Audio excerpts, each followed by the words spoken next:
اعوذ باللہ من الشیطان الرجیم بسم اللہ الرحمن الرحیم وحافظوا علی الصلاۃ والصلاۃ الوسطی وقوموا للہ قانتین۔ یہ سورہ بقرہ آیت نمبر 238 238۔ ترجمہ اس کا کہ اپنی نمازوں سے خبردار رہو، نمازوں کی حفاظت کرو، خاص طور پہ درمیان والی نماز کی، اور اللہ تعالیٰ کے سامنے ادب سے کھڑے ہوا کرو۔ نمازوں کی حفاظت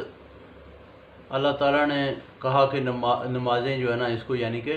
جب بھی نماز ہو، 5 وقت نماز فرض ہے تو نماز پڑھنی چاہیے، اور ان نمازوں میں عصر کی نماز کی فضیلت اس وجہ سے بھی زیادہ فرمائی کہ اس وقت میں فرشتے کہتے ہیں کہ نئے فرشتے انسانوں کے کاندھوں پہ آ جاتے ہیں، وہ جو 24 گھنٹے گزار کے بیٹھے ہوتے ہیں وہ چلے جاتے ہیں۔ تو یہ درمیان والی نماز ہے، 2 نمازیں پہلے، 2 نمازیں اس کے بعد، یہ درمیان والی نماز۔ کچھ خاص لوگ اس کا ترجمہ یہ کرتے ہیں کہ درمیان والی نماز سے مراد ہے اندر کی نماز، انسان کے اندر کی نماز، اور وہ اس طرح سے کہتے ہیں، وہ کہتے ہیں جی پوری روئے زمین کو اللہ تعالیٰ نے امت محمدیہ کے لیے مسجد قرار دیا، کہیں پہ بھی آپ نماز پڑھ سکتے ہیں، تو سمجھے پوری روئے زمین مسجد ہے،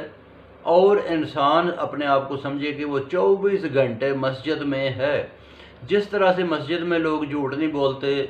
مسجد میں جا کے لوگ چوری نہیں کرتے، غیبت نہیں کرتے،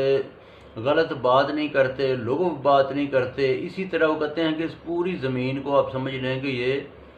ایک مسجد ہے امت محمدیہ کے لیے۔ تو جہاں پہ بھی آپ ہیں،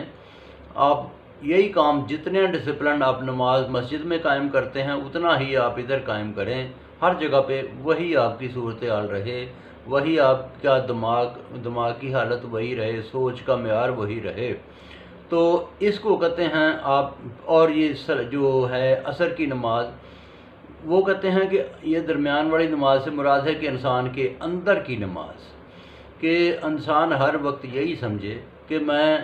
مسجد میں ہوں، اور میں نے کسی بھی وقت کوئی غیبت، جھوٹ، فراڈ، ان تمام چیزوں سے، غلط کاموں سے میں نے بچنا ہے۔ تو اس طرح سے کوئی خاص لوگ اس کا ترجمہ کرتے ہیں۔ اللہ پاک نمازوں کی حفاظت کرنے کی اور اس پہ عمل کرنے کی توفیق عطا فرمائے۔ جزاک اللہ۔